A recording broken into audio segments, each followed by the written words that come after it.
The speed at which search, content, and the creator landscape are changing is overwhelming. So does that make you wonder sometimes why it seems like some people are unstoppable? The answer is actually quite simple. Do less, not more. Let me show you how that works. I've been feeling a bit overwhelmed lately. I think that's probably an understatement. We'll say a lot overwhelmed lately. I've shared a bit about this before. I had a lot going on, and that was before March, when Google basically just pulled the rug out from under all of us. And now it basically puts all of us in that boat together. But I found the answer. It's one I knew before, one that I made good use of in the past, but with all the things I've had to take on, I basically forgot it. So at the end of this video, no, just kidding. Right now, I'll tell you, here's the answer. It's very simple. Do less, not more. More specifically, for your business, I want you to focus on one thing. Focus on that one thing at a time and do it excellently. But that's not feasible, Ricky. You're right, it's not. There are always gonna be other things that aren't part of that one main thing that just need to get done. So, how do we actually do it in practicality? Step one, you gotta start by finding your one thing. Now, this part could actually be broken down into several steps. In fact, we could probably have a 2-hour-long masterclass on finding your one thing. In fact, I think there's a book about that. In fact, I'll link to it in the description because there is a book about the one thing, why this works, how to find it. But let's simplify, shall we? To find your one thing, I want you to start by thinking about your next objective. What is the very next thing you want to accomplish with your business? If you've had a blog and you lost a bunch of traffic, you're like, well, I want to get traffic back. Okay, that's a big thing, but we're gonna need to break it down to something specific. Because if you're focused on a big, broad objective like that, I wanna get traffic back. There's a couple problems. One is, it's a big thing that can be influenced by doing a lot of different things. And if you bounce back and forth between all those different things, you actually probably won't make a whole lot of progress on making that thing happen. The other problem is that that's an objective that lies outside of your control. There's things you can do to influence it, but you can't directly make that happen. So we're gonna have to take the objective that we wanna reach and turn that into actionable things you can do. So getting your traffic back, that's not your one thing. That might be the objective we're trying to reach, and that's a good place to start. So first, find your next objective. Get back my traffic. Now, next we need to break that down to what needs to happen in order to reach that objective. Well, people need to come to my website. What are the different ways you can actually influence that will get people to your website? One, we could figure out how to do Google. And there are things that seem to be working. A lot of the things I'm seeing online I find to be pretty gimmicky, and they're just gonna lead to the next algorithm update and the next slash in traffic. So I recommend a little bit of caution there. Make sure that whatever it is you're gonna do is going to be okay in the long term. It's not gonna hurt you. So that's one of the things we could do. Work on figuring out Google and make the steps necessary to get that traffic back. But what are the other things we could do? We could look at other traffic sources. If you wanna learn Pinterest, and do that as one thing.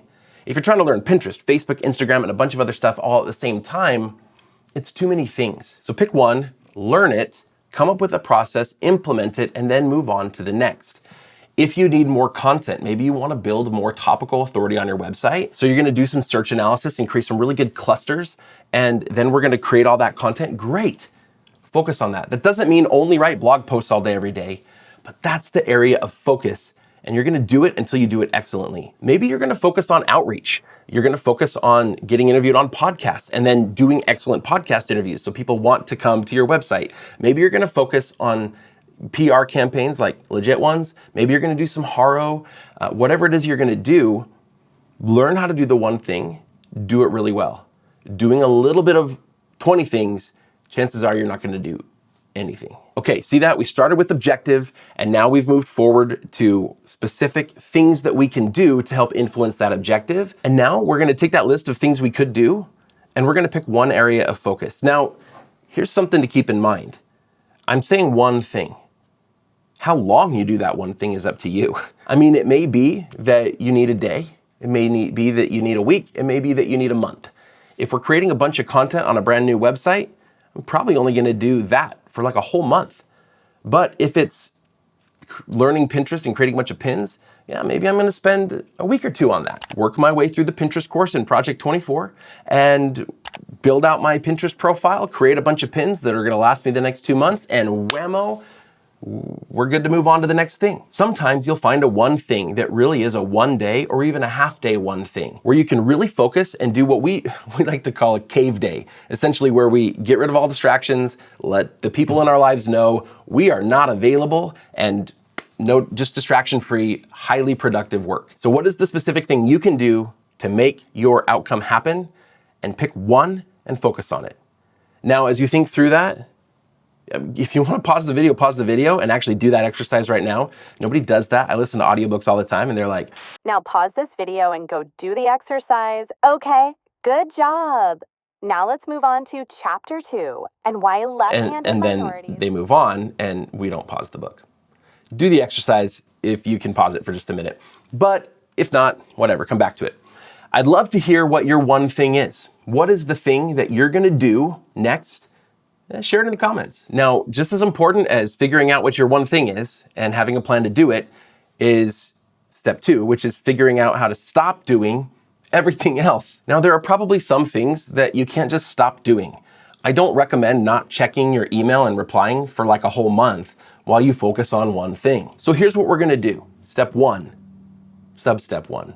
Step 2A is I want you to make a list of all of those things that you need to do. These are the ongoing tasks, the day-to-day, maybe they need to be done daily, maybe they just need to be done weekly, monthly, whatever, but they're the things that interrupt you from doing what really matters. Next, I want you to group those, maybe by frequency as well as just things that kind of go together. Like you could do one and then the next and then the next. And then we're gonna time block.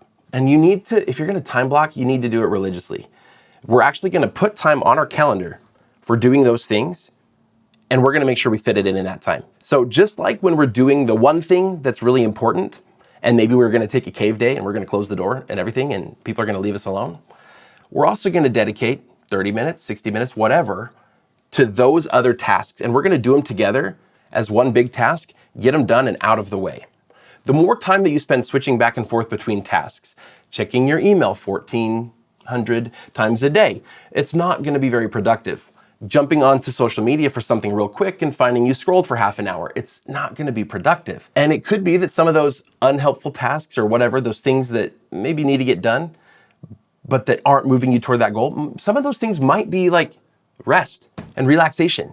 It may be that you need to take a little bit of time to scroll on social media. Fine, give yourself 30 minutes, set a timer, and when the timer goes off, you're done one way or another. In fact, I like it when you watch social media, because hopefully that means you're watching my videos. Now, these blocks of time that you spend on these tasks, it may be that you need one of those every single day. Maybe you need 30 minutes or 15 minutes or 10 minutes every day. But maybe there are some tasks that you could do weekly, and that way you could take your daily little time block and get it down to 15 minutes, whatever it is you need to do for your schedule. If you're working a full-time job and trying to do content creation, you're not gonna have a whole lot of time every day to dedicate to this business. But could you do some of these other, whatever, not one thing tasks? Could you do some of those during a lunch break at your job? It can be hard to get in the frame of mind to sit down and write a blog post or do a bunch of social media at your job, and maybe you won't even be allowed to do it there. But some of the other tasks, maybe you could. Now, time blocking is great, and we can do a whole bunch of other content on that. In fact, I have a video in mind that I'm planning to do about time management and time blocking, so that'll be coming pretty soon. But there are a lot of ways to go about this. So I'd love to hear from you. What are some of the ways that you're using to make yourself more productive? What tips would you share with our community here? Now, step 2C, I think is where we're at. Step 2C is you might need to get some help. It may be that you have enough of these other little tasks that really you're not getting anything else done. That could be why your business isn't getting anywhere. You're spending too much time doing maintenance tasks. If you need to get a virtual assistant, you can do it, and you can do it very inexpensively. Go check out Fiverr, go check out Upwork. You can find someone who's willing to work for a lot less than you should be willing to work for, and who can do a good job. Now, again, we can create a bunch of content around processes for handing tasks off. If you want something like that, let me know in the comments. I really want feedback from you, if you can't tell. But you may need to get some help to be able to grow your business. Otherwise, you might be stuck in the same cycle forever and not actually get anywhere. All right, ready to move on to step 3. Step 3 is adapt when necessary. Things change. You may have been in the middle of a one thing series, and then all of a sudden, March Google Core Update comes along and whammo, everything changes. Okay, even if you haven't finished out that one thing, find a stopping point, figure out what needs to happen more immediately, and focus on it. Do it. Now, we don't just want to be reactive.